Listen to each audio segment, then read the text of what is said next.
The rain was falling when Zara Beaumont's luxury SUV died outside Atlanta General Hospital. But she had no idea that the man in scrubs walking toward her would destroy everything she thought she knew about love. What started as a cruel dare between rich friends would spiral into the most scandalous relationship Atlanta high society had ever witnessed. Zara thought she was playing a game when she invited the humble maintenance worker to her exclusive gala. But Eli Turner was about to teach her that some hearts can't be bought and some secrets refuse to stay buried. When the leaked text messages expose her twisted plan to the world, Zara faces an impossible choice: save her reputation and lose the only man who ever saw her soul, or sacrifice everything she's built for a love that began with betrayal. But Eli has secrets of his own, and when the truth comes out, it will either heal their shattered trust or destroy them both forever. If you're watching this, subscribe and tell me where you're from, because this story of pride, redemption, and impossible love will leave you questioning everything you believe about second chances. The rain drummed against the hospital windows like impatient fingers. Zara Beaumont sat in her black Mercedes SUV, staring at the steering wheel. The engine had clicked once, then died completely. Nothing. She pressed her forehead against the cool leather and let out a long breath. This was not how her day was supposed to end. Board meetings, vendor calls, and now this. The Beaumont Gala was tomorrow night, and she still had 100 details to handle. A knock on her window made her jump. A man in dark blue scrubs stood outside, rain dripping from his hair. He had kind eyes and was holding a small black tool bag. Zara cracked the window. "I'm sorry. Your car won't start?" His voice was calm, steady. "I saw you trying. I work maintenance here. Mind if I take a look?" She hesitated. Aunt Lenore always said to be careful about strangers, but something about his quiet confidence made her nod. "That would be wonderful. Thank you." The man walked to the front of her car. Zara popped the hood and grabbed her umbrella. She watched him lean over the engine, rain soaking through his scrubs. His hands moved with sure purpose as he examined wires and connections. "There," he said, pointing to a white crusty buildup on one of the battery terminals. "Corrosion. Happens when it's this humid." He pulled a small brush from his tool bag and cleaned the metal carefully. Then he tightened a loose connection. "Try it now." Zara slipped back into the driver's seat and turned the key. The engine purred to life. Relief flooded through her chest. She rolled down the window as the man closed her hood. "Thank you so much. How much do I owe you?" He shook his head, water dripping from his chin. "Nothing. Happy to help." Zara reached into her purse anyway. "Please, at least let me. Really, it's okay." He stepped back from the car. "Drive safe." She looked at him more closely. There was something solid about him, reliable. His name tag read Eli in simple black letters. Grease marked his knuckles, but his smile was warm. "I'm Zara," she said through the window. "Nice to meet you, Zara." A car horn honked behind them. Zara glanced in her rearview mirror and saw Viv's red coupe pulling up. Marcus was in the passenger seat, both of them looking impatient. "That's my ride," Eli said, noticing her friends. "Better let you go." Zara felt an odd reluctance to leave. "Thank you again, really." She pulled away slowly, watching Eli in her side mirror as he walked toward the hospital entrance. Viv and Marcus pulled up beside him, and she heard Marcus say something that made Viv laugh. The sound carried across the parking lot, sharp and mocking. Her phone buzzed, a text from Viv. Who was the mechanic? Cute hands. Then another from Marcus. Hope he washed those greasy fingers before touching your car. Zara's stomach tightened. She looked back once more at Eli, who was pulling open the hospital doors. He moved with quiet dignity, unaware of the comments behind him. Without thinking, she rolled down her passenger window and called out, "Eli!" He turned, surprised.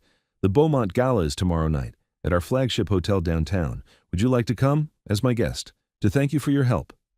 The words tumbled out before she could stop them. Viv's car had pulled away, but Zara could imagine the look on her friend's face if she'd heard. Eli walked back toward her car, rain still falling around them. "That's very kind. Are you sure?" 7 o'clock, formal wear. She felt her heart beating faster. "I mean, if you're free." He considered this for a moment. "I'd like that. Thank you. I'll text you the details." She pulled out her phone. "What's your number?" After they exchanged information, Zara drove home through the darkening Atlanta streets.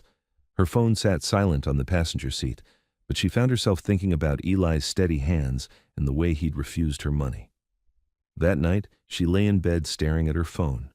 She typed, "Hotel is at 255 Peachtree Street, valet parking, looking forward to tomorrow." She hit send before she could change her mind.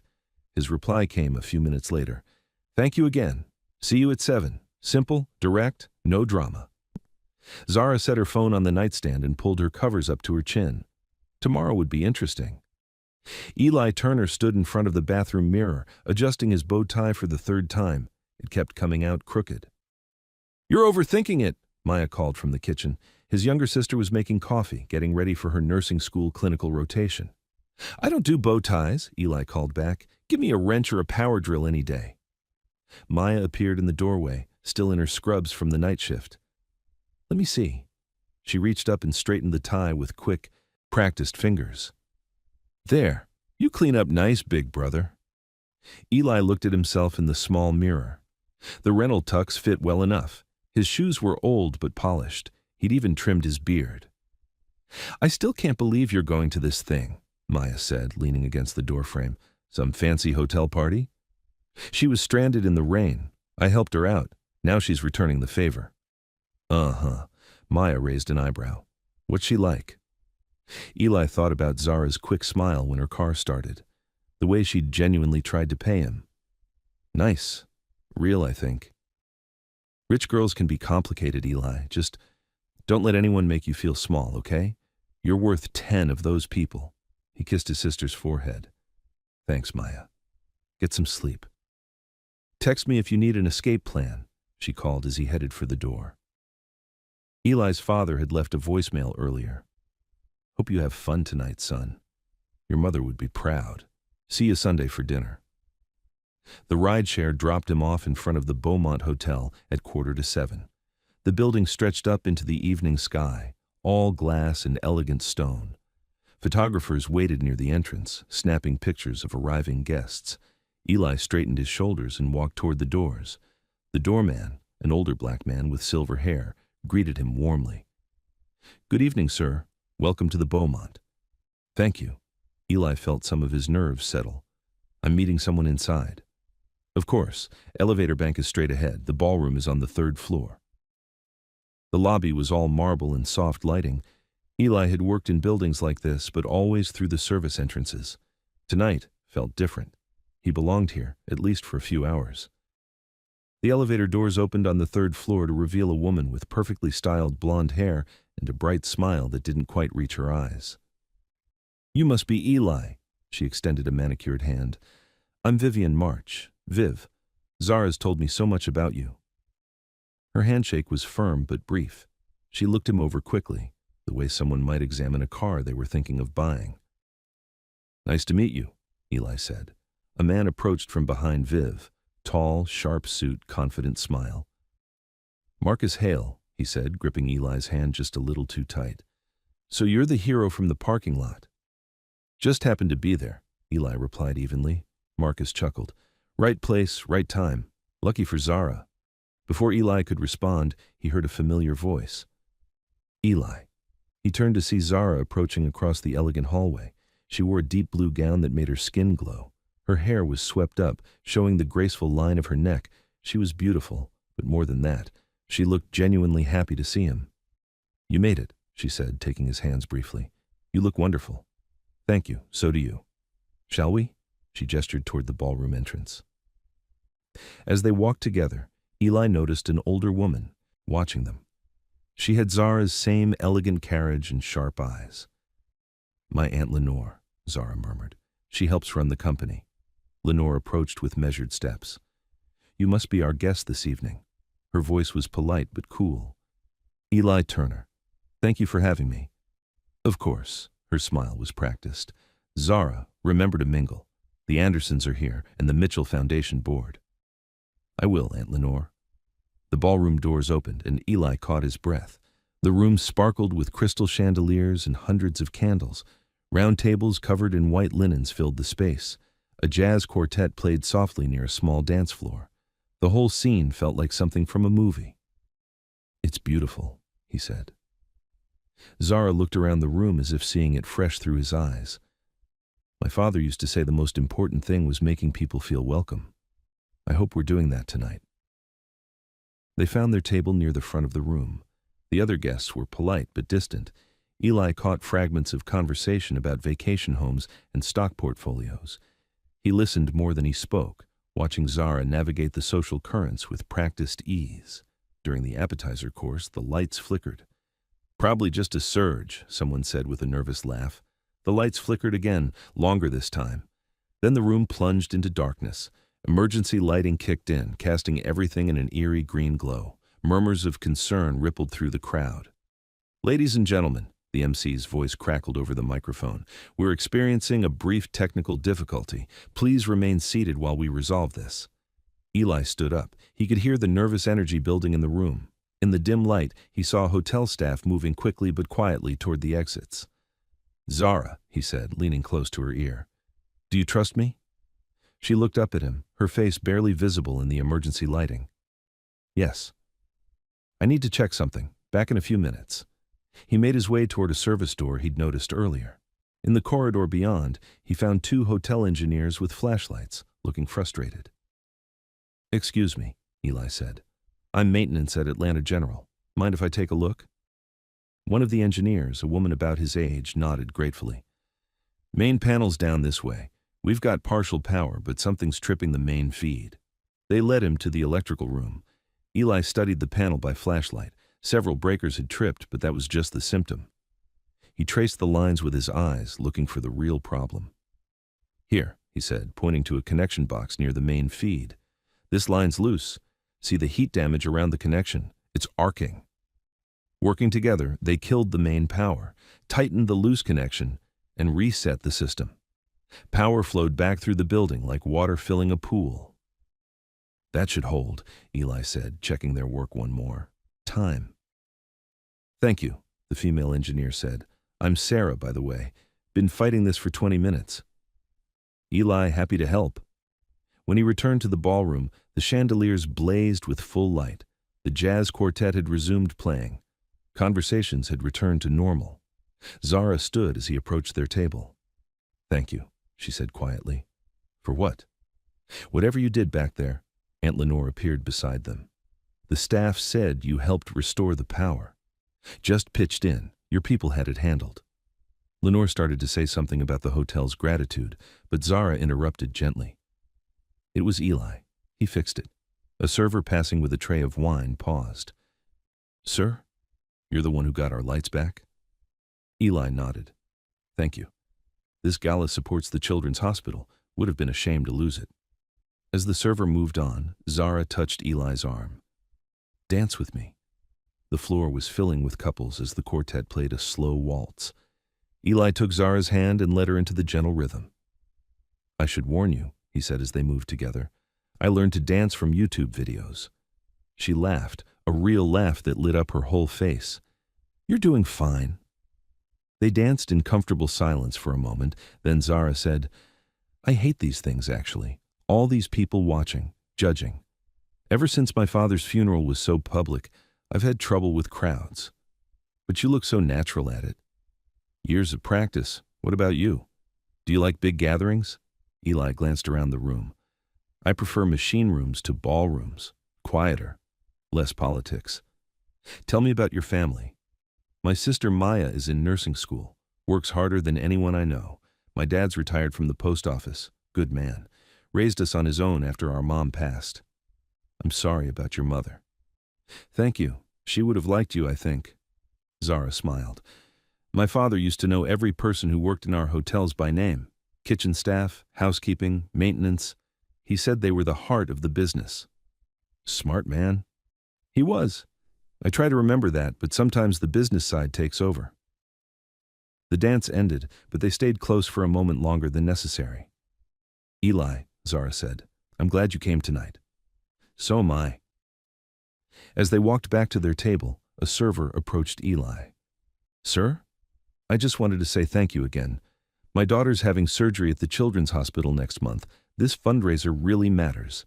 Eli shook the man's hand. I hope everything goes well for your daughter. Zara watched this exchange with something like wonder in her eyes.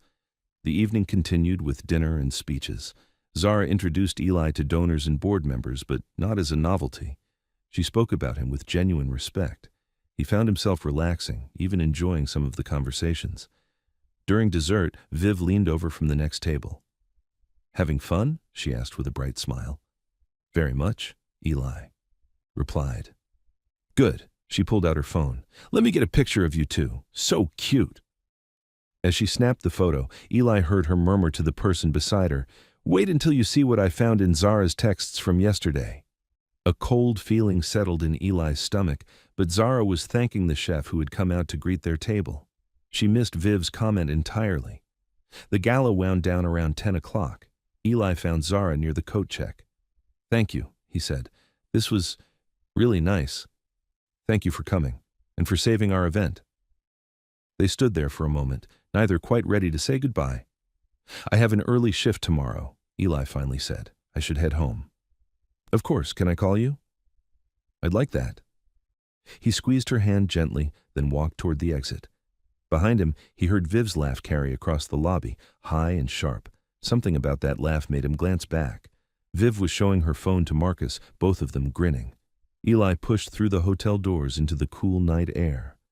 The valet brought him a taxi, and as it pulled away from the curb, he saw Zara through the hotel's glass doors. She was saying goodbye to guests, graceful and poised, but he couldn't shake the feeling that something was wrong. His phone buzzed with a text from Maya. How was the fancy party? He typed back, Complicated. Want to talk about it? Maybe tomorrow. Night, Maya. Night. You deserve good things, Eli. Remember that. As the taxi carried him through the quiet Atlanta streets, Eli found himself thinking about Zara's laugh when they danced, real and bright, so different from the careful smiles she wore for the cameras. He hoped he'd get to hear it again. The taxi pulled up to his apartment building, and Eli climbed the 3 flights to his small one-bedroom. He hung up the rental tux carefully and sat on his couch in the dark thinking about the evening. His phone buzzed, a text from Zara. Thank you again for tonight, for everything. He smiled and typed back. Thank you for including me. Sleep well. But sleep didn't come easily. Something nagged at him about Viv's expression, about the way she'd looked at her phone, like she was planning something. Eli stared at the ceiling and tried to push the worry away. Maybe he was being paranoid. Maybe the evening had been exactly what it seemed. A successful gala, a nice time, a beginning of something good. Maybe. But in his experience, when something seemed too good to be true, there was usually a reason. Zara sat in the back of her car as it wound through the empty Atlanta streets. The gala had been a success. They'd raised over $200,000 for the Children's Hospital. But all she could think about was Eli's quiet competence in that electrical room, the way he'd danced with her like they'd known each other for years. How was the evening, Miss Beaumont? Her driver asked. Good, she said, then caught herself. Actually, it was wonderful. She pulled out her phone and scrolled back through her text messages from the night before. The ones she'd sent to Viv and Marcus about bringing Eli to the gala. Her stomach twisted as she read her own words. Let's bring him to the gala. Imagine the faces. What had she been thinking? Eli wasn't some experiment. He was a good man who'd helped her when she needed it. A man who'd saved their entire event tonight without asking for anything in return. At home in her high-rise condo, Zara poured herself a glass of water and stood at the floor-to-ceiling windows overlooking the city. She started typing a text to Eli several times, then deleted it. How do you apologize for something the other person doesn't even know about? Finally, she settled on something simple. Coffee tomorrow? No crowd, just me. She hit send before she could lose her nerve. His response came quickly. I'd like that. What time? How about 9? Hospital cafeteria. See you then. Zara set her phone down and got ready for bed. Tomorrow she'd find a way to make things right. Saturday morning found Eli already 3 hours into his hospital shift when 9 o'clock rolled around. He'd been checking the HVAC system on the 4th floor when his phone buzzed with Zara's coffee invitation the night before. Now he sat across from her in the hospital cafeteria, both of them with cups of surprisingly decent coffee. Zara wore jeans and a simple sweater. Without the gala makeup and formal dress, she looked younger, more real. "Thank you for meeting me," she said, stirring sugar into her coffee. "Especially here. I know it's not exactly elegant." "I like it here. No pretense." She nodded and took a breath. "Eli, I need to tell you something. About last night." He waited, something cold settling in his chest.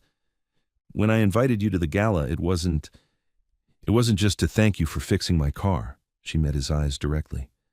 "I'd been talking with my friends about bringing someone unexpected, someone who would surprise people." The words hit him like a physical blow. "I see." "No, you don't see. Not all of it." Her voice was urgent now. "Yes, that's how it started. But the minute I met you, really met you, everything changed. The way you handled yourself last night, the way you helped our staff, the way you danced with me, that was all real. My feelings are real." Eli stared into his coffee. "So I was your entertainment for the evening?" "No, God, no. Eli, please look at me." He raised his eyes to hers. They were bright with tears she wouldn't let fall. "I'm telling you this because I can't stand having secrets between us. I was wrong to invite you for the wrong reasons, but I'm not wrong about this, about us. What I feel when I'm with you is the most real thing in my life right now." The cafeteria bustled around them. Doctors grabbing quick meals between surgeries, nurses comparing notes, families waiting for news about loved ones. Real life, unfiltered. "Why should I believe you?" Eli asked quietly. "Because I'm sitting here telling you the truth when I could have just kept my mouth shut. Because I'm choosing this," she gestured between them, "over what's easy." Maya appeared beside their table, still in scrubs from her morning clinical. "Hey, big brother." She looked between them curiously. "You must be Zara." "Yes." "Hi, Maya." Zara stood and extended her hand. "It's so nice to meet you." Maya shook it, studying Zara's face. "Thanks for coming to his rescue last night. That tux looked good on him." "He looked very handsome," Zara agreed. "Well, I'll let you two get back to your coffee." Maya squeezed Eli's shoulder. "See you Sunday for dinner with Dad?" "Wouldn't miss it." After Maya left, Eli and Zara sat in silence for a moment. "She's protective of you," Zara observed. "We look out for each other." "That's nice, really." Zara wrapped her hands around her coffee mug. "Eli, I know I hurt you. I know trust has to be earned. But if you're willing to try, I'd like to start over, the right way this time." Eli studied her face. Behind the polished exterior, he saw something raw and honest. No more games? "No more games. No more treating you like some kind of social experiment. If we do this, we do it real." "What does real look like for you?" "I don't know yet. That's what makes it scary." She smiled, small but genuine. "Maybe we could start with a walk, somewhere quiet?" Eli finished his coffee and stood. "I get off at 6. You know Piedmont Park?" "I'll find it. Meet me at the main entrance. We can figure it out from there." As they walked toward the cafeteria exit, Zara's phone buzzed. She glanced at it and frowned. "Everything okay?" Eli asked. "Just Aunt Lenore. Something about a photo opportunity this weekend." She turned off the phone and slipped it into her purse. She can wait. That evening, golden sunlight filtered through the oak trees in Piedmont Park. Zara found Eli waiting by the entrance, hands in his pockets, looking more relaxed than she'd seen him. "Hi," she said. "Hi yourself." They started walking along one of the paved paths. The park was busy but not crowded. Joggers, families with children, couples holding hands, normal people doing normal things. "I run here sometimes," Zara said. "Early mornings when no one's around." "You run? Surprised?" "A little. You seem more like a yoga person." She laughed. "I do that too. But sometimes you need to just move, you know? Think with your feet instead of your head." They paused by the small lake where ducks paddled lazily in the warm water. A street musician played guitar nearby, his case open for donations. "Tell me something," Eli said. "What do you see when you look at this?" He gestured at the park around them. Zara considered the question. "Peace, I guess. People just living their lives without performance or agenda." She looked at him. "What do you see?" "Same thing. Also that lamppost over there is tilted about 5 degrees to the left." She followed his gaze and laughed. You can't turn it off, can you? The fixing things. Occupational hazard. They walked for another hour, talking about small things. Zara's love of old movies, Eli's habit of reading technical manuals for fun, her fear of cooking, his collection of vintage tools. As the sun began to set, they found themselves back at the park entrance. "Thank you," Zara said. "This was nice. Better than a ballroom. Much better." They stood facing each other, neither quite ready to leave. Eli reached out and briefly touched her hand. "I'd like to see you again," he said. "Tomorrow? There's this little bistro in one of our hotels. We could have dinner, nothing fancy." "I'd like that." As Eli walked away toward the bus stop, Zara's phone buzzed with another text from Aunt Lenore. This time she didn't even look at it. The next evening, Zara led Eli through a service entrance into the small bistro attached to one of the Beaumont's boutique properties. The restaurant was closed to the public, but the chef had agreed to prepare something simple for them. "This is beautiful," Eli said, looking around the intimate space with its exposed brick walls and soft lighting. "My father designed this one himself. He wanted it to feel like someone's home." The chef, a woman in her 50s with flour-dusted aprons, brought them bowls of vegetable soup and thick slices of crusty bread. "Nothing fancy," she said with a wink, "but it'll stick to your ribs." They sat at a small table near the kitchen, eating and talking quietly. Zara told him about learning the hotel business, how her father had insisted she start in housekeeping, then work her way through every department. "He said you can't lead people whose jobs you don't understand," she said, tearing off a piece of bread. "So I spent 6 months making beds and scrubbing bathrooms." "Smart man. What about you? How did you get into maintenance?" "Started young. My dad's handy, but after Mom died, he was working 2 jobs. I learned to fix things around the house so he wouldn't have to worry about it." Eli smiled. "Turned out I was good at it, understanding how systems work, why they break, how to make them better." "Do you enjoy it?" "I love it. There's something satisfying about fixing things that are broken, making them work right again." Zara's phone buzzed on the table. Marcus's name lit up the screen with a text, "Missing you at the club tonight. When are you done playing house?" She turned the phone face down without reading the full message. "Sorry, I should put this away." "Everything okay?" "Just people who don't understand why I'd rather be here than at some trendy bar." They finished their soup in comfortable silence. The chef brought them coffee and small dishes of chocolate ice cream. "This is perfect," Zara said. "Thank you." "For what?" "Making me remember why I love these places. It's not about the money or the status. It's about creating spaces where people can connect." Eli's phone rang, Maya's ringtone. His expression immediately became concerned. "I'm sorry, I should take this." He answered the call. "Maya, what's wrong?" Zara watched his face change as he listened. "How high? Okay, I'm coming. No, don't wait for me. Take him now." He hung up and looked at Zara with worried eyes. "My dad's blood pressure spiked. Maya's taking him to the ER." "Let's go." Zara was already standing, signaling the chef. "My car's outside." "You don't have to do so." "Yes, I do." 20 minutes later, they sat in the hospital emergency room family area. Eli had checked with the nurses and been told his father was stable but being monitored. Maya paced near the vending machines, still in her nursing student scrubs. "He was fine at dinner," she said for the 3rd time. "We were watching the game, laughing about something, and then he said he felt dizzy." Zara approached quietly with 3 cups of coffee from the machine. "Any word yet?" "Doctor should be out soon," Eli said, accepting the coffee gratefully. Maya studied Zara with curious eyes. "You didn't have to come. This isn't exactly a glamorous Saturday night. This is exactly where I want to be."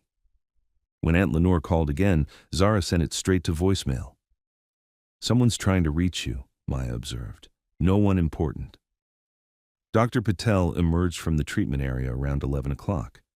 "Mr. Turner is stable. We're going to keep him overnight for observation, but his blood pressure is responding well to medication. He should be fine." Relief flooded Eli's face. "Can we see him?" "One at a time for now. He's resting, but awake." Eli went first, then Maya. When it was Zara's turn, she hesitated. "I don't want to intrude." "Go ahead," Maya said. "He's been asking about you." Mr. Turner looked smaller in the hospital bed, but his eyes were alert and kind. You must be Zara. My son's told me good things. How are you feeling, Mr. Turner? Embarrassed, mostly. All this fuss over a little dizzy spell. Dizzy spells are nothing to ignore. I'm glad you're okay. Sit down, please. He gestured to the chair beside his bed. I want to thank you for bringing Eli tonight, and for staying. That means something. He's a good man. You raised him well. Mr. Turner smiled. His mother did most of the raising. I just tried not to mess it up too bad. He studied her face. You care about him. It wasn't a question. Yes, I do. Good. He deserves someone who sees his worth. They left the hospital near midnight with promises to return in the morning. Eli insisted on walking Zara to her car. Thank you, he said, for staying, for being here. Thank you for letting me. They stood in the parking garage, both reluctant to end the evening despite everything. Can I see you tomorrow? Eli asked. After we get Dad settled at home? I'll bring groceries, soup ingredients, things he should be eating. Zara, you don't have to. I want to, if that's okay. He stepped closer and took her hand. It's more than okay. She squeezed his fingers. Get some sleep. Tomorrow will be a long day. As Eli watched her drive away, he felt something shift in his chest. This was different than the Gala, different than their careful coffee conversation. This was Zara choosing to be present in his real life, with its complications and emergencies and imperfect moments. Maybe Maya was right. Maybe he did deserve good things. His phone buzzed with a text from Zara. See you tomorrow. Rest well. He smiled and headed toward the bus stop, already looking forward to the next day. Sunday morning, Zara showed up at the hospital with a small bag of groceries and a handwritten note. She found Maya in the family area, looking tired but relieved. He's being discharged in an hour, Maya reported. Blood pressure's back to normal. That's wonderful news. Zara held up the bag. I brought some things he might like. Tea, oatmeal, fresh fruit, nothing heavy. Maya looked surprised by the thoughtfulness. Thank you, that's really sweet. Where's Eli? Talking to the doctor, getting instructions for home care. Maya studied Zara's face. Can I ask you something? Of course. What do you want with my brother? The question was direct but not unfriendly. Zara appreciated the honesty. I want to know him better. I want to spend time with him. I want to see where this goes. He's not someone you can play games with. He doesn't work that way. I know. I'm not interested in games. Maya nodded slowly. Good. Because he's the best person I know, and he's been alone too long. Mr. Turner insisted on walking out of the hospital under his own power, though he accepted Eli's arm for support. In the parking garage, he smiled when he saw Zara. Still here, I see. Where else would I be? I like this one, he said to Eli with a wink. That afternoon, Zara kept her promise and went grocery shopping. Then she drove to the Turners' modest apartment complex, a small bag of supplies in hand. Their building was older but well-maintained. She climbed 2 flights of stairs and knocked on apartment 2B. Maya answered the door. Zara, come in. The apartment was small but warm. Family photos covered one wall, and everything was spotlessly clean. Mr. Turner sat in a comfortable recliner, looking much better than he had in the hospital bed. I brought a few things, Zara said, setting the bag on their kitchen counter. Nothing fancy, just thought it might help. Eli emerged from what must have been his old bedroom, looking touched by the gesture. You didn't have to do this. I wanted to. She stayed for 20 minutes, just long enough to make sure Mr. Turner was comfortable and to meet their elderly neighbor who brought over homemade cookies. No photos, no requests, no agenda beyond making sure a good man was okay. When she left, Maya walked her to the stairs. Thank you, Maya said, for all of this. It matters to him, to both of them. Take care of each other, Zara replied. As she drove home, her phone rang. Aunt Lenore. Zara, where have you been? I've been trying to reach you all weekend. I've been busy. We need to discuss your appearance at the Morrison Foundation dinner next Friday. And there's been some chatter about you bringing that young man to the gala. We should address it strategically. What kind of chatter? Nothing serious, just questions about your dating choices. We can spin it as community outreach if needed. Something cold settled in Zara's stomach. Spin it? You know how these things work, dear. Image management is part of the business. Good night, Aunt Lenore. Zara, we need to... She hung up and turned off her phone. That evening, Eli texted, Dad's doing great. Thanks for everything today. Can I cook for you tomorrow? Nothing fancy. I'd love that. What can I bring? Just yourself. Zara smiled as she typed back, See you tomorrow. For the first time in years, she was excited about something that had nothing to do with business or brand image or social expectations. She was just excited to spend time with someone who made her laugh, who fixed things instead of breaking them, who treated her like a person instead of a symbol. Tomorrow couldn't come fast enough. Monday evening brought steady rain against Eli's apartment windows. Zara knocked on his door at 6:30, shaking droplets from her umbrella. Perfect timing, Eli said, opening the door. I was just starting the pasta. His apartment was small but comfortable. A couch faced a modest television, bookshelves lined one wall, and everything was clean and organized.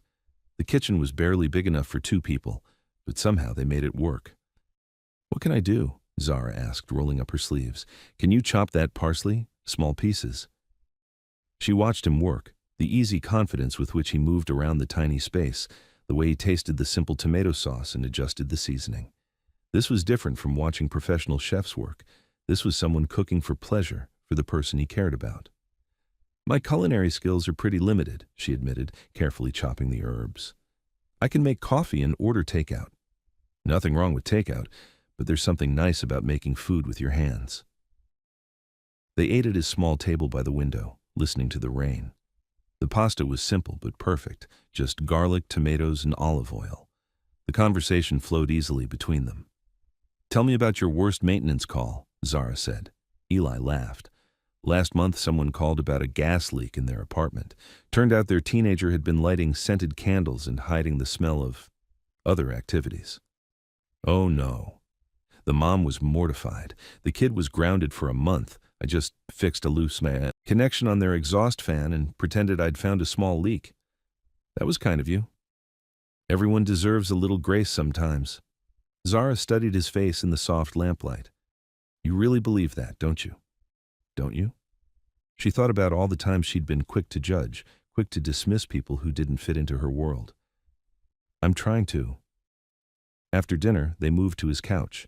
Rain continued to tap against the glass, creating a cocoon of warmth and quiet around them. Can I tell you something? Zara said. I hate crowds, really hate them, ever since my father's funeral, when there were all those cameras and reporters asking questions while I was trying to grieve. That sounds awful. It was, but tonight, here with you, I feel peaceful, like I can just breathe. Eli reached over and took her hand. I've felt on display my whole life. The kid whose mom died, the scholarship student, the maintenance guy at the fancy party, but with you I feel like I can just be myself. She turned to face him fully. What if we made a promise to each other? What kind of promise? To be real, no pretense, no games, no trying to be someone we're not. I'd like that. The space between them seemed to shrink. Zara could see the flecks of green in his brown eyes, could feel the warmth radiating from his skin. Eli, she whispered. He cupped her face gently with his free hand. Yeah? I think I'm falling for you. Instead of answering with words, he leaned forward and kissed her, soft at first, then deeper as she responded. The rain continued its gentle percussion against the windows, but neither of them heard it anymore. When they finally pulled apart, Zara rested her forehead against his. That was, she started. Perfect, he finished. She curled up against his side, feeling safer than she had in years. This was what she'd been missing, not just romance, but genuine connection. Someone who saw her as Zara, not as the Beaumont heiress or the face of a company. Her phone buzzed on the coffee table. Maya's name appeared on the screen with a simple heart emoji. Your sister checking up on you? Zara asked. Eli glanced at the message and smiled. Dad's feeling good. She's happy. I like your family. They like you too. Maya's tough to win over, but you managed it. They talked quietly until almost 10 o'clock, sharing stories and dreams and small secrets. When Zara finally said she should head home, Eli walked her to her car despite the rain. Thank you, she said as he opened her door. For dinner. For everything. Thank you for being here. For choosing this over whatever glamorous thing you could be doing instead. There's nowhere else I'd rather be. He kissed her once more, quick and sweet, before she drove away into the rainy night. Tuesday afternoon found Zara in the service areas of the Beaumont flagship, something she hadn't done in months. She'd been thinking about what Eli said, about her father knowing every employee's name, and it made her realize how far she'd drifted from that philosophy. The hotel was hosting its quarterly staff appreciation gathering, a casual evening for back-of-house employees who rarely got recognition during the glamorous events. Miss Beaumont, Rosa, one of the head housekeepers, looked surprised to see her. Are you looking for someone? Actually, I was hoping to join you all this evening, if that's okay. Of course, we'd be honored. At 5 o'clock, the hotel's conference room filled with people Zara recognized but hadn't spoken to in too long. Custodial staff, kitchen workers, engineers, housekeepers, the people who kept the Beaumont running smoothly every single day. When Eli arrived at 5:30, looking handsome in khakis and a button-down shirt, several staff members greeted him warmly. Eli, good to see you, man. How's your father feeling? Thanks again for helping us out Friday night. Zara watched with growing admiration as he moved through the room, remembering names, asking about families, offering to help carry heavy trays. This wasn't performance. This was just who he was. You clean up nice, she said when he reached her side. You too. Though I have to say, I like you better in jeans than in ball gowns. Noted. She introduced him to people he hadn't met, but not as her boyfriend or her date, just as Eli, someone she wanted them to know. The conversations were easy and genuine. No one was trying to impress anyone else. During dinner, Marcus appeared in the doorway. He scanned the room with obvious distaste before spotting Zara and Eli at a table with kitchen staff. Zara, he said, approaching with his practiced smile. I didn't expect to find you here. Marcus, what are you doing here? Looking for you. We have that investors' dinner tomorrow. I thought we might coordinate. Something about his tone, the way his eyes lingered on Eli with barely concealed contempt, put Zara on edge. I'll handle my own schedule, thanks. Of course, but you know how these things look. His meaning was clear, even if his words were careful. After Marcus left, one of the kitchen managers leaned over. Friend of yours? Business associate, Zara replied diplomatically. But the interaction left a sour taste in her mouth. She excused herself to use the restroom, pulling out her phone in the hallway. 3 missed calls from Aunt Lenore, 2 text messages from Viv, 1 notification from a social media app she rarely used. She opened the social media notification first and felt her blood turn cold. Someone had posted a screenshot, her text thread from Friday night, the messages she'd sent before inviting Eli to the gala, the cruel ones about bringing him to see the faces people would make. But it was cropped to make it look even worse than it was, with her follow-up messages about genuinely wanting to get to know him edited out.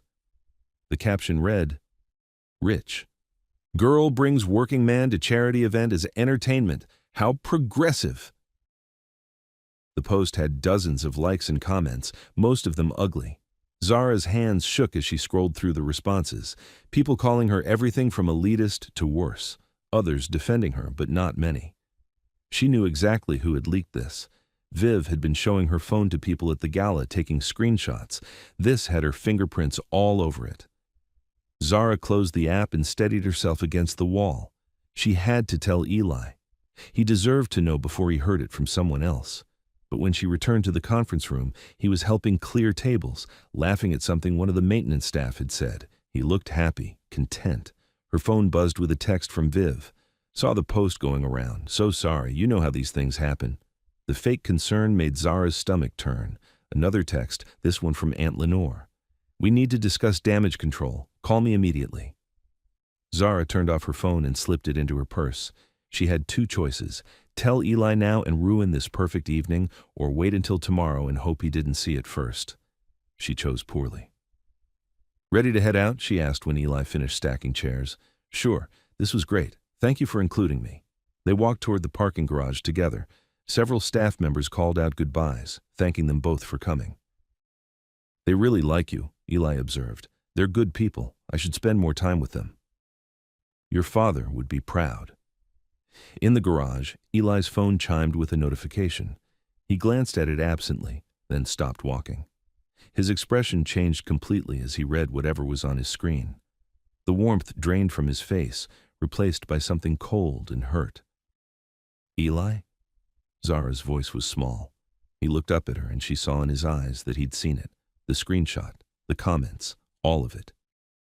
Is this real? He turned his phone toward her. The image was there in stark black and white, her words ugly and dismissive, stripped of context, but undeniably hers. Yes, but what, Zara? His voice was quiet, which somehow made it worse than if he'd yelled. But you didn't mean it? But it was taken out of context? It was taken out of context. There were other messages. Were these your words or not? She couldn't lie to him. Yes. Eli nodded slowly, like a puzzle piece had just clicked into place. So when you invited me to the gala, it really was to see the faces people would make. Initially, yes. But that changed the moment I really talked to you. Did it? Or did you just get better at the game? Eli, please, let me explain. He looked around the parking garage. Concrete and fluorescent lights and the smell of exhaust. Nothing glamorous or photo-worthy about it. You know what the worst part is? He said. I actually believed you. I believed that you saw me as more than just some working-class joke. You are more than that. You're the best man I know. But that's not how this started, is it? This started with you and your friends deciding it would be funny to bring the maintenance guy to your fancy party. Tears threatened at the corners of Zara's eyes. That's not who I am anymore. That's not who I want to be. Maybe not. But it's who you were when you met me. And now everyone knows it. He started walking toward the exit. Eli, wait. Please. He stopped and turned back, his face a mask of hurt and dignity. I need some time, Zara. I need to think about this. How much time? I don't know. She watched him walk away, his shoulders straight despite the obvious pain. Only when the parking garage doors closed behind him did she allow herself to cry. Her phone buzzed with another text from Aunt Lenore. Where are you? We need to strategize. Zara deleted the message without reading it fully. She sat in her car in the empty garage and tried to figure out how to fix something she wasn't sure could be repaired. The worst part was that Eli was right. It had started as a cruel joke. And even though her feelings had become real, even though she'd genuinely fallen for him, that beginning would always be there between them. She'd hurt someone good and decent because she'd thought it would be amusing. Now she had to live with that. And somehow she had to find a way to make it right. Zara sat in her living room at 7:30 that night, staring at her phone.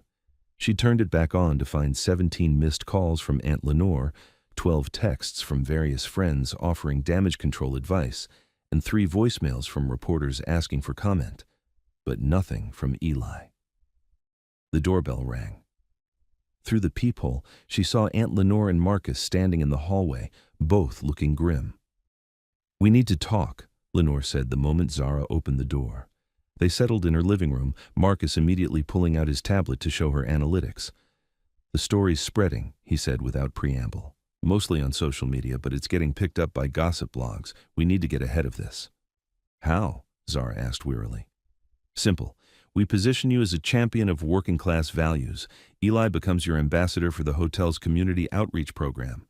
We schedule some photo ops at job training centers, maybe announce a scholarship program. No. Marcus looked up from his tablet. No. We're not using Eli for publicity.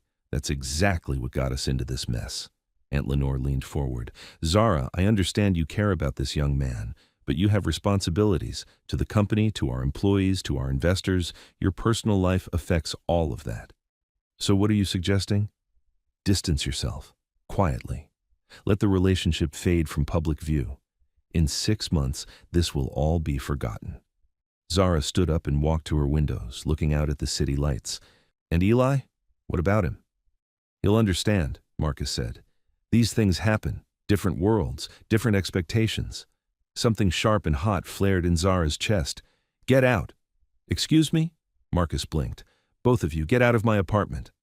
Zara, Lenore said carefully, you're upset. You're not thinking clearly. I'm thinking more clearly than I have in years. Zara turned to face them. I hurt someone good and decent because I thought it would be entertaining.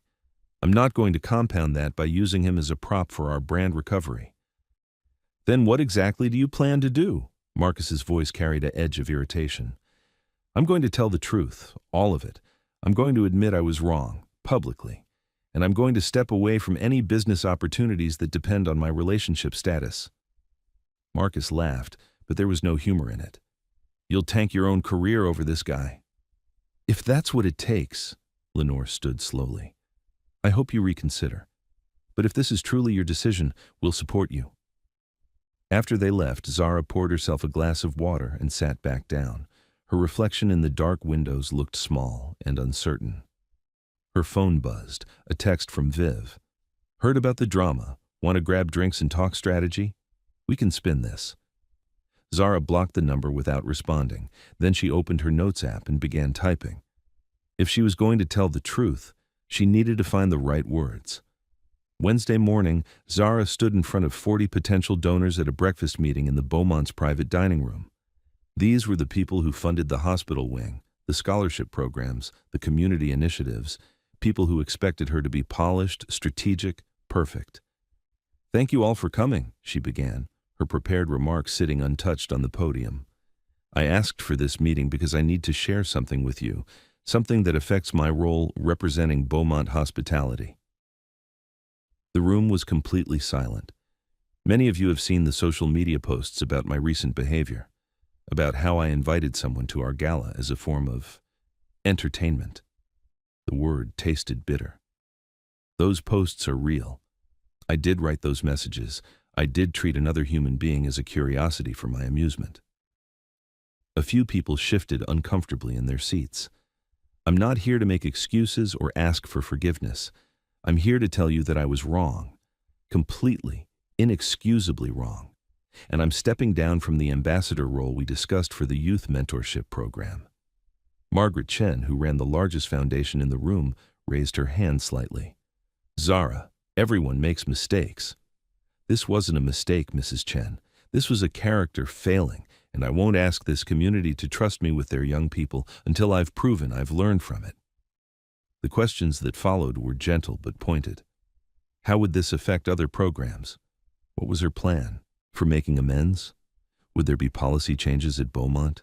Zara answered honestly. She didn't know how this would affect other initiatives. She was still figuring out how to make things right. And yes, she was personally reviewing all their hiring and promotion policies to ensure they reflected respect for every employee. When she left the meeting an hour later, her phone was already buzzing with messages from board members and investors. But she felt lighter somehow, like she'd set down a weight she hadn't realized she was carrying. Her next stop was the Turner's apartment. Maya answered the door at noon, looking surprised. Zara, is everything okay? Is your father feeling up for a short visit? Of course. Come in. Mr. Turner was reading in his recliner, looking much better than he had in the hospital. He smiled when he saw her, but seemed to sense something was wrong.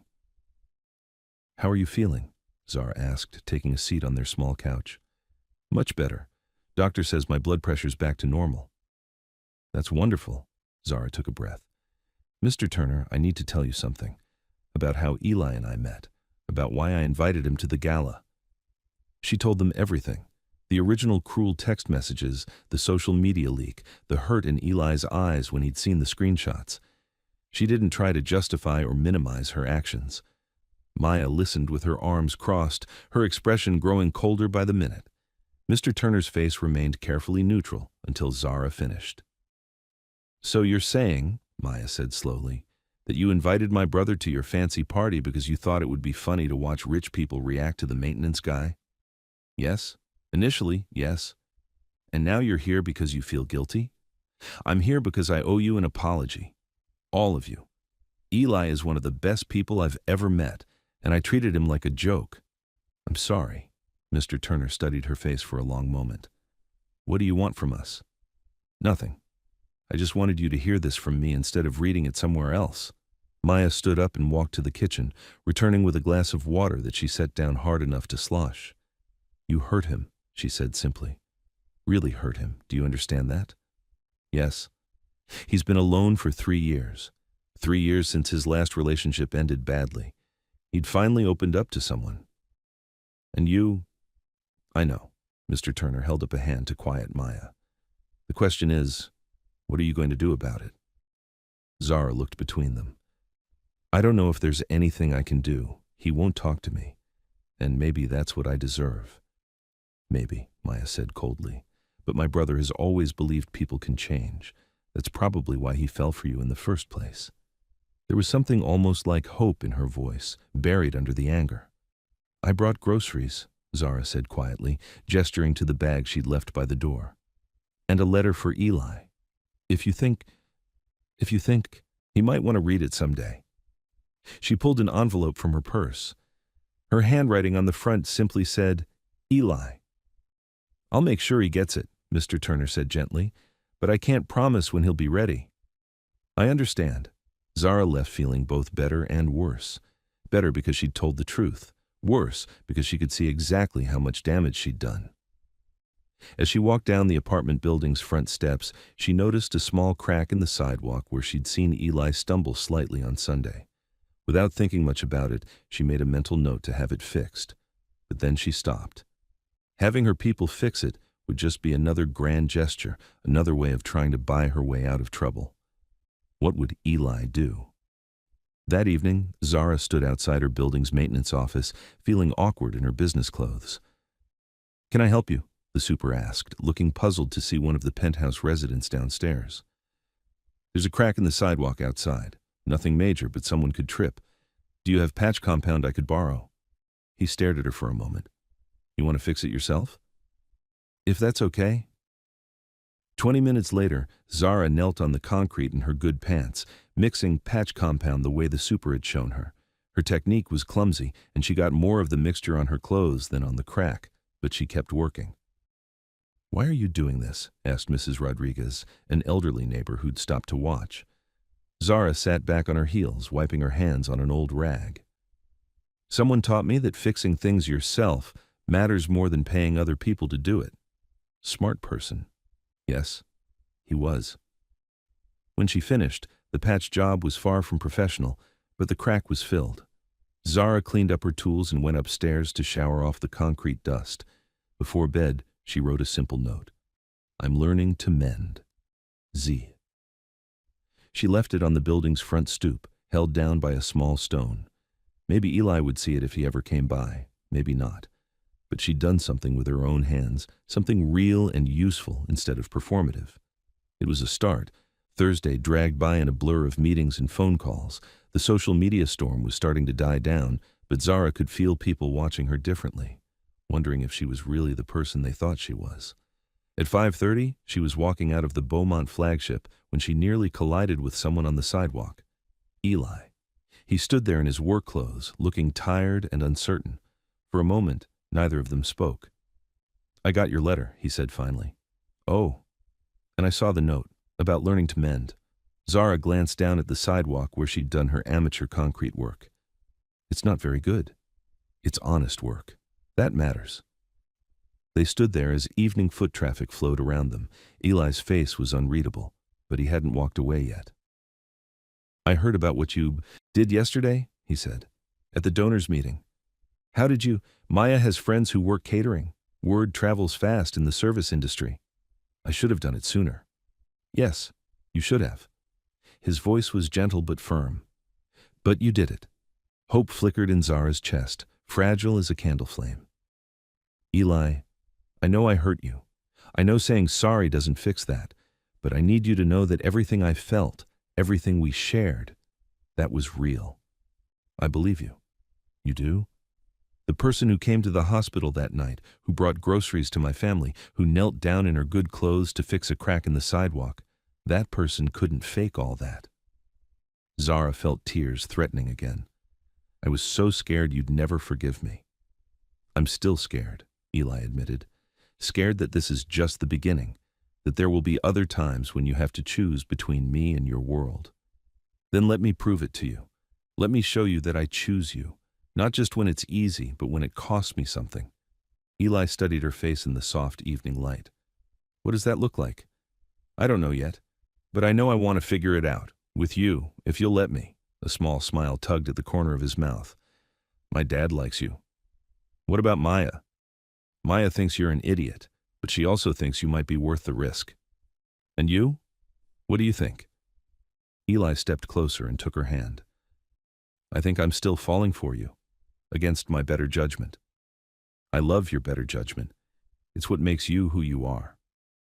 Will you still like me when no one's looking? He asked. When there are no cameras, no social media posts, no grand gestures?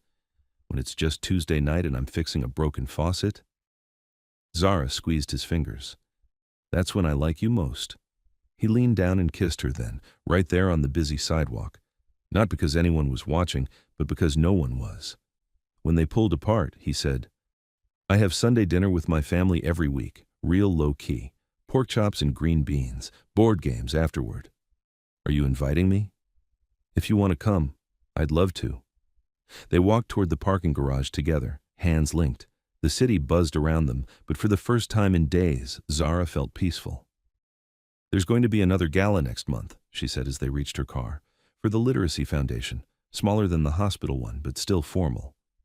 Are you asking me to be your date? I'm asking if you want to go as my partner. Not as my guest, not as some statement I'm making, as the person I'm building something real with. Eli considered this. Will your friends be there?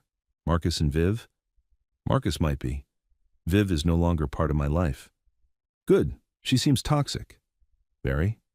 Then yes, I'd like to go, as your partner. They made plans for the weekend. A quiet dinner, maybe a movie. Normal things that normal couples did. No photographers, no networking, no agenda beyond spending time together. As Zara drove home that night, her phone buzzed with a text from Maya. Dad says you can come Sunday, but I'm making the green beans, and I judge people by how they eat vegetables. She laughed and typed back, I'll bring dessert, something homemade. You can cook? I can learn. We'll see about that. The next morning brought news that Marcus had been quietly asked to step back from several Beaumont initiatives. Aunt Lenore cited strategic differences in the press release, but Zara knew the real reason. He'd shown his true colors when he suggested exploiting Eli for publicity. Good riddance. Zara spent Friday afternoon at the farmer's market, buying ingredients for a peach cobbler she'd found on a simple cooking website. She'd never baked anything from scratch before, but if she was going to be part of the Turner family dinners, she wanted to contribute something made with her own hands. Like Eli had taught her. Fixing things yourself mattered. Saturday evening found them at a small neighborhood diner, the kind of place with vinyl booths and handwritten daily specials. Nothing fancy, nothing Instagram-worthy, just good food and conversation. Tell me about the worst date you've ever been on, Zara said, stealing a French fry from his plate. Eli laughed. College. Girl named Jennifer who spent the entire evening talking about her ex-boyfriend's car. Apparently it was a very special car. What about you? Worst date? Last year, guy who brought me to a restaurant specifically so he could be seen with a Beaumont. He spent dinner taking photos of us and posting them in real time. Ouch. The worst part was, I didn't realize what was happening until I saw the posts later. He'd tagged me in everything with captions about networking with Atlanta's elite. Eli reached across the table and took her hand. For what it's worth, you're terrible at networking. Thank you. That might be the nicest thing anyone's ever said to me. After dinner, they walked around the neighborhood, past small houses with front porches and kids playing in yards. Normal life. Real life. I could live in a place like this, Zara said, looking at a modest bungalow with flower boxes in the windows. Really? Really. Sometimes I think the penthouse is just a symbol, a way of proving I belong in my father's world. But it doesn't feel like home. What would feel like home? Zara considered the question as they walked. Somewhere I could have neighbors who know my name. Somewhere I could walk to the coffee shop and the guy behind the counter would know my order. Somewhere real. That sounds nice. What about you? Do you like your apartment? It's fine. Close to work, affordable. But it's pretty basic. There's nothing wrong with basic. Eli stopped walking and turned to face her. Zara, can I ask you something? Anything. Are you sure about this? About us? Because if we keep going down this road, there's no going back. People will always remember how we started. There will always be someone ready to remind you that you're with the maintenance guy. Let them. I know who you are. I know what you're worth. And when some reporter asks why you chose me over someone from your own world, I'll tell them the truth, that you're the best man I know, that you fix things instead of breaking them, that you treat everyone with dignity, that you make me want to be better than I was. He kissed her then, soft and sweet under the streetlights. One more question, he said. What happens when the novelty wears off? When this stops being a story about the rich girl and the working man and just becomes a story about two people trying to make it work, Zara smiled. Then we'll really find out if we're good together.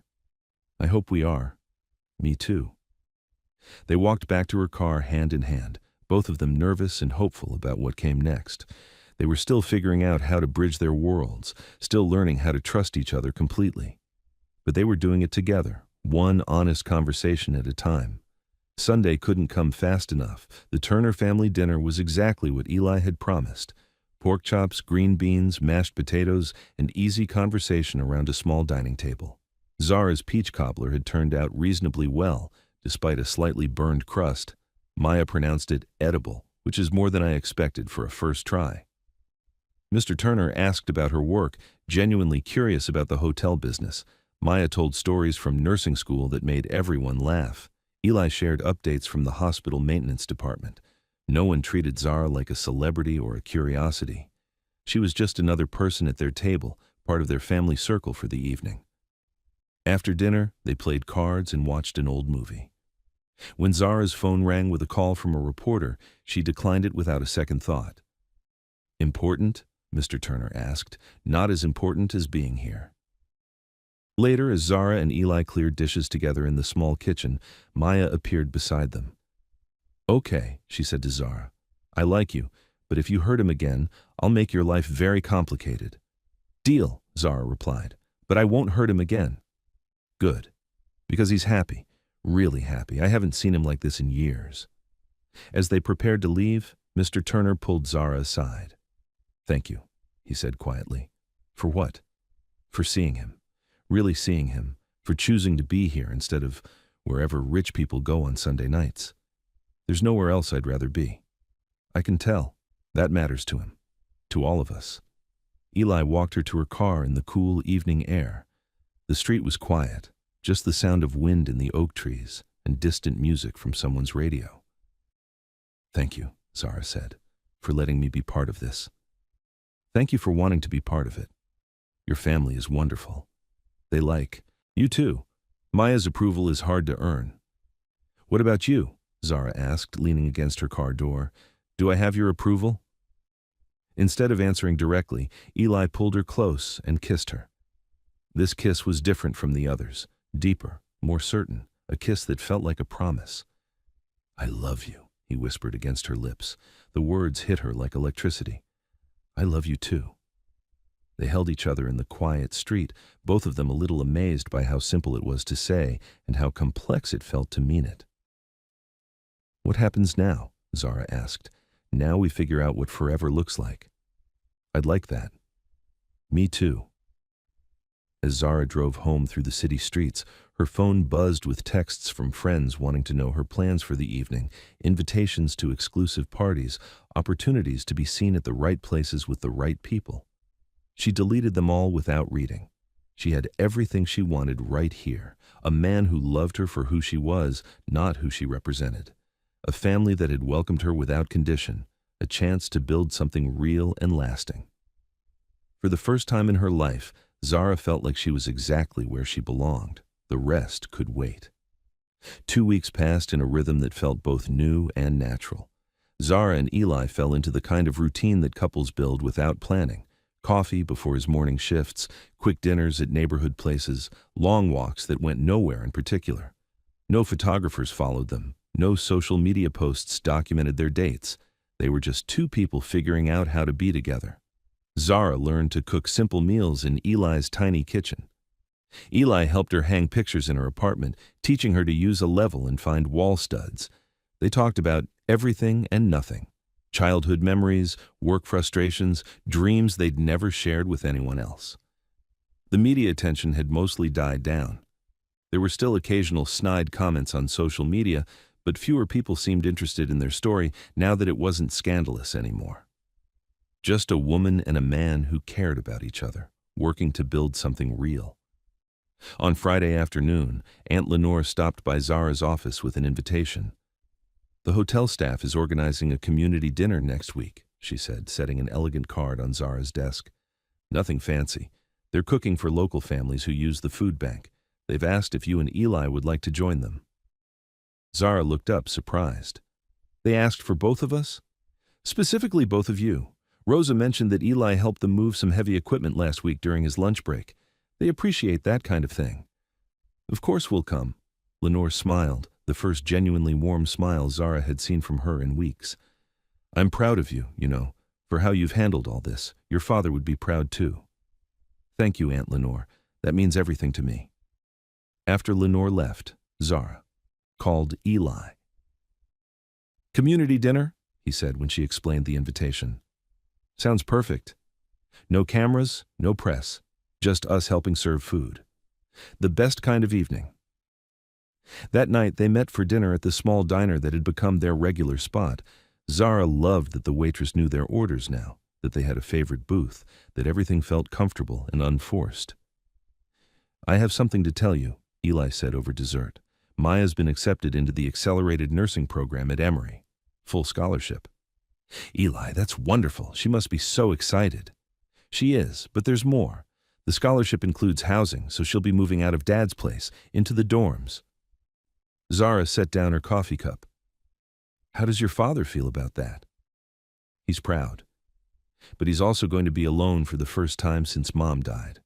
I've been thinking about moving back in with him, at least for a while." "That's very sweet of you." "The thing is," Eli continued, "his place is small, really small. If we keep seeing each other, we'd have to spend most of our time at your apartment. I'd like that. Even if it means I can't cook for you as much, even if we're in your world more than mine." Zara reached across the table and took his hand. "Eli, your world isn't a place. It's how you treat people, how you see what needs fixing and you fix it, how you put family first. I want to learn how to live in that world, wherever we are physically." "You already are learning." "Good, because I like who I am when I'm with you." The next morning, Zara woke with an idea. She called her real estate agent. "I want to look at houses," she said, "nothing huge. Maybe 3 bedrooms, somewhere with a front porch and neighbors who actually talk to each other." "In the city?" "Close enough for Eli to get to work easily, but somewhere that feels like a community." That afternoon, they drove through neighborhoods Zara had never really explored. Small houses with flower gardens and kids' bikes in the driveways, people washing cars in their driveways and chatting over fence lines. "What do you think?" the agent asked as they toured a blue bungalow with original hardwood floors and a kitchen that needed updating. Zara looked at Eli, who was examining the vintage light fixtures with professional interest. "The electrical is solid," he said. "Plumbing looks good. Kitchen could use some work, but the bones are strong." "Is that your way of saying you like it?" Zara asked. "I like it, but this is your decision." "No, it's our decision. If we're going to do this, we do it together." They walked through the house again, slower this time, imagining where furniture might go, which room could be Eli's workshop, how they'd use the small backyard. "There's enough space for Maya to stay when she visits," Zara pointed out, "and your father could have the guest room whenever he wants." "You'd want that?" "I'd love that. I want to be part of your family, Eli. Really part of it." In the kitchen, with afternoon sunlight streaming through the windows, Eli pulled her close. "Are you sure? This is a big step." "I'm sure. Are you?" "I've never been more sure of anything in my life." They made an offer that evening. Friday night arrived with the community dinner in full swing.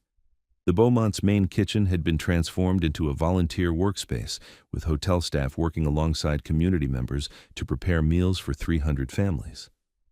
Zara and Eli arrived at 5 o'clock, ready to help however they were needed.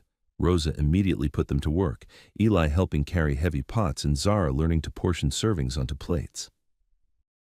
"You're getting the hang of this," said Carmen, one of the veteran volunteers, watching Zara ladle soup with steady hands. "Practice makes perfect." First time doing it right," Zara admitted. I used to write checks and make speeches. This is better. Marcus appeared in the kitchen doorway around 6:30, looking out of place in his expensive suit among the volunteers in aprons and comfortable clothes. "Zara," he called out, "could I speak with you?" She looked at Eli, who nodded. "I'll keep your spot warm." In the hallway outside the kitchen, Marcus shifted uncomfortably. "I wanted to apologize," he said, "for how I handled things after the gala. The suggestions I made about using Eli for publicity. That was wrong." "Yes, it was. I was thinking like a businessman instead of like a friend. I'm sorry." Zara studied his face, looking for signs of the manipulation she'd learned to recognize. Instead, she saw what looked like genuine regret. "Thank you for saying that. Are you happy? Really happy?" She thought about the past few weeks. Quiet dinners, lazy Sunday mornings, the easy comfort of building something real with someone who saw her clearly. "Happier than I've ever been." "Good, you deserve that." Marcus left without causing drama or asking for anything in return. Maybe people really could change. Back in the kitchen, Eli was helping an elderly volunteer reach something on a high shelf. The simple kindness of it, the way he never hesitated to help anyone who needed it, made Zara's chest warm with affection. "Miss you already," he said when she returned to her station. "I was gone for 5 minutes. 5 minutes too long." They worked side by side for the rest of the evening, serving families and cleaning up afterward. It felt good to be useful, to contribute something tangible to their community. As they walked to the parking garage afterward, Aunt Lenore fell into step beside them. "That was wonderful," she said. "The staff was so happy to have you both there, not as the boss's niece and her guest, but as part of the team." "It felt good," Zara replied. "We'd like to do it again. I'll make sure you're on the volunteer list." In the garage, Lenore paused beside her car. "I have some news. The board met yesterday about the youth mentorship program. They'd like you to reconsider taking the ambassador role." Zara shook her head. "I told you. They specifically want both of you, as partners. They said watching you two work together tonight, seeing how you interact with the community, made them realize that's exactly the kind of leadership the program needs." Zara looked at Eli. "What do you think?" "I think we could do some good, together. But no publicity stunts, no photo ops, just real work with real kids." "That's exactly what they want," Lenore assured them. It felt like a new beginning, not just for their relationship, but for how Zara understood her role in the world, not as a symbol or a brand ambassador, but as someone who could use her privileges to create genuine change. The house offer was accepted on Monday morning. Zara called Eli immediately, practically bouncing with excitement. "We got it! The blue one with the front porch!" "Really? They accepted our offer?" "Really, we can close in 3 weeks if the inspection goes well." "Zara, that's incredible. I can't believe we're doing this. Are you having second thoughts?" No, this feels like a dream." "A good dream?" "The best dream." That evening, they celebrated at their diner with pie and coffee. The waitress, overhearing their news, brought them extra whipped cream. "You two are good together," she said with a warm smile. "Nice to see young people who know how to treat each other right." Over the weekend, they started making lists, furniture they'd need, renovations they wanted to tackle, how they'd arrange the rooms. It was the kind of domestic planning Zara had never experienced before, and she loved every minute of it. "I want to learn to garden," she announced on Sunday afternoon as they walked through the house one more time. "You want a garden?" "Those flower boxes under the front windows? I want to plant something beautiful there, something that will come back every year." Eli kissed her temple. "I'll teach you. My mom was an amazing gardener. I remember some of what she taught me." "I'd like that.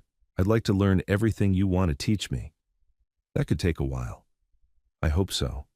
2 weeks later, Maya officially moved into her dorm room at Emory. Eli and Zara helped her carry boxes and set up her small space, then took her out for a celebration dinner. "I'm proud of you," Eli told his sister over dessert. "Mom would be so proud. She'd be proud of you too. Finally found someone worthy of you." Zara blushed. "I don't know about worthy." "I do," Maya interrupted. "You fight for him. You choose him over the easy path. That makes you worthy in my book." Mr. Turner had decided to stay in the family apartment for now, but he'd already accepted their invitation to Sunday dinners at the new house once they moved in. "It'll be nice having a real kitchen to cook in," he'd said with a grin.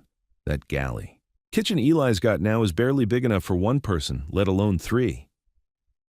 The house closing went smoothly. On a bright Thursday morning in early fall, Zara and Eli signed papers and received their keys. They stood on the front porch of their house, and looked at the neighborhood spreading out around them. "No turning back now," Eli said, jingling the keys. "No turning back," Zara agreed. "Ready to start our real life?" "I've been ready since the night you danced with me in that ballroom." "Even knowing how it started?" "Especially knowing how it started. It makes everything since then more precious." They unlocked the front door and stepped inside together, into rooms that smelled like fresh paint and possibility. 6 months later, the house had transformed into a home. Eli had updated the kitchen with warm wood cabinets and efficient appliances. Zara had learned to tend a small garden that bloomed with her mother-in-law's favorite flowers, roses and lavender and bright yellow marigolds. The youth mentorship program was thriving under their joint leadership. They'd started a monthly workshop where kids learned basic life skills: cooking, home repair, financial planning, nothing glamorous but deeply practical. "You're a natural teacher," Eli told Zara one evening after a particularly successful session on apartment hunting and lease negotiation. "I learn from the best." Sunday dinners had become a neighborhood institution. Mr. Turner would arrive early to help cook. Maya would drive over from school when her schedule allowed, and friends from both their worlds gradually joined the circle. Rosa and her husband, Carmen and her teenage daughter, some of Eli's co-workers from the hospital, a few of Zara's colleagues who'd proven themselves genuine. The table expanded to accommodate everyone, conversations flowing in English and Spanish, stories shared about work and family and dreams for the future. "This is what I always wanted," Zara told Eli one Sunday night as they cleaned dishes together. "A house full of people who really know each other." "Your father would love this." "I think so too." Outside their kitchen window, the neighborhood was settling into evening quiet. Kids called in for baths and bedtime stories. Porch lights flickered on. Someone played guitar softly in a backyard nearby. It was ordinary and beautiful, and exactly what Zara had dreamed of without knowing she was dreaming it. The Literacy Foundation Gala came and went with Eli and Zara attending as equal partners. No one questioned their relationship anymore. They'd proven themselves through consistent, quiet work in the community. The curiosity had faded, replaced by respect. During the dancing, Eli spun Zara slowly around the floor as the jazz quartet played. "Remember the first time we danced?" he asked. "How could I forget? You told me you learned from YouTube videos." "I did, but I didn't tell you the whole truth." "What's the whole truth?" "I spent 3 hours watching dance tutorials after you invited me to the gala. I wanted to be able to hold my own if you asked." Zara laughed, delighted by this confession. "You practiced?" "I practiced. I wanted to be worthy of dancing with you." "Eli, you've always been worthy of anything, everything." "I know that now. But then, I was just the guy who fixed your car." "No, even then, you were the man who helped someone in the rain without expecting anything in return. You were already exactly who you needed to be." They danced the rest of the song in comfortable silence, surrounded by Atlanta's philanthropic elite, but focused only on each other. Later, at home on their front porch swing, they watched the stars and talked about plans for the weekend.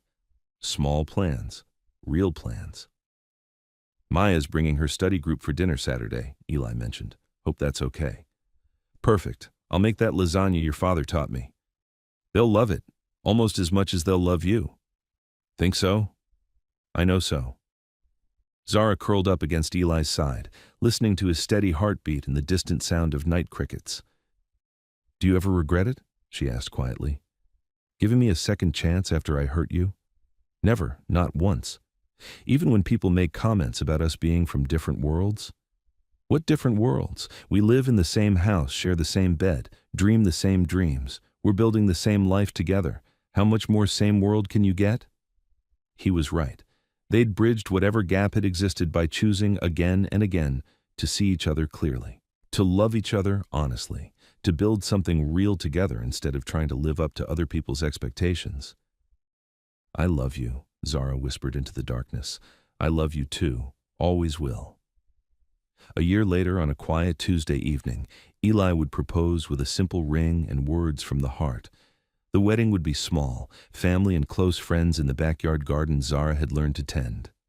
Mr. Turner would walk her down the aisle since her father couldn't be there. Maya would be her maid of honor, having long since forgiven the rocky beginning. But all of that was still ahead of them. On this particular night, they were just two people who'd found each other in the rain, who'd learned to fix what was broken between them, who'd chosen love over convenience and truth over comfort. They sat on their porch swing until late, planning nothing more dramatic than next week's grocery list and debating which movie to watch before bed. Ordinary conversations. Real life. The kind of love that lasted was built from moments exactly like this one.